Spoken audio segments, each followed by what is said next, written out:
How you doing? This is Jay Fry. This is my first video Q&A. Earlier this morning I sent an email to Mark Bell basically asking him, or I was curious why he benches the way he does, specifically his bar path, his setup, and why he touches so low. I found a lot of my clients who train online bench this same way, the same style, which technically is word for word what Louis Simmons described as benching in a shirt in the West Side Book of Methods. Mark Bell basically has a flatter setup, feet flat on the floor, takes the weight out. When the bar comes down, the shirt starts to lock up. He slightly rolls forward, keeps his eyes on the bar, and tucks and touches really low. It's essential to tuck when you touch low, because if you don't tuck, you're going to dump the weight. Once the bar is really low on his stomach, he brings it up and back into the shirt and then brings it up into the lockout. I found a lot of my clients do this, and I wanted to learn more about it because the way I bench works well for me. Smaller frame, I weigh about 195, cut to 181, and maybe compete. When I compete, I probably weigh maybe 196, 200 pounds.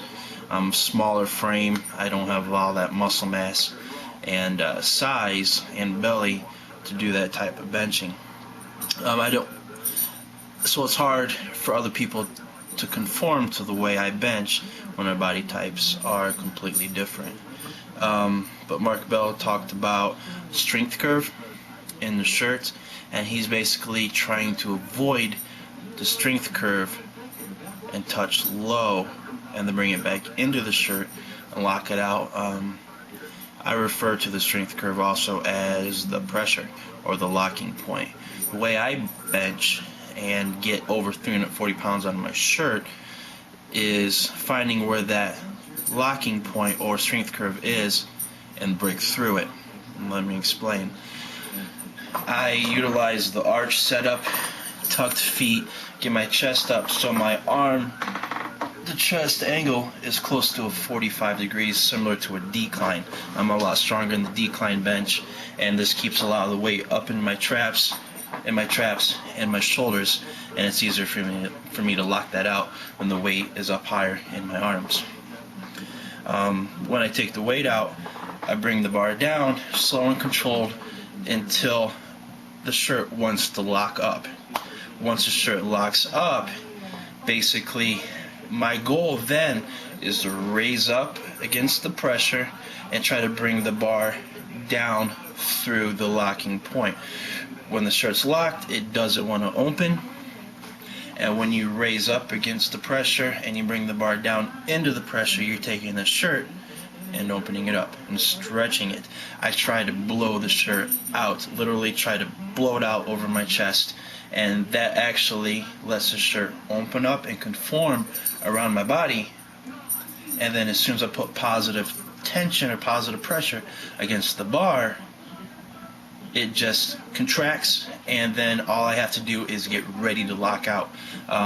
Basically when I bench, it's effortless. If I do it right, hit my groove, open that shirt up through the locking point or the strength curve, I just got to make sure my triceps are engaged and ready to go to lock it out. It takes more effort for me to bring the bar down and raise up against the pressure and fight the pressure in that shirt, and then it basically does the pressing.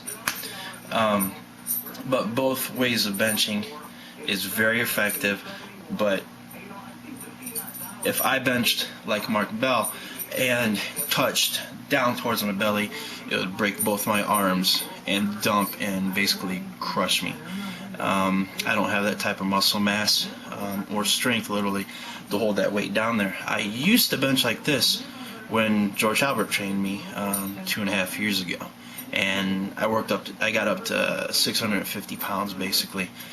But the pressure was tremendous on my forearms, and plus I'm missing something. I don't have a belly that sticks out when you touch that low, so I added about 5 to 6 inches on my range of motion to bring it down here all the way back up here and then to lock it out. If I had a larger belly, No offense, Mark Bell, but you do. That's basically like me touching a two board, but it works. But I hope this clarifies the two different types of methods and why I bench the way I do and why Mark Bell benches the way he does, different body types. And that's it. Have a good day.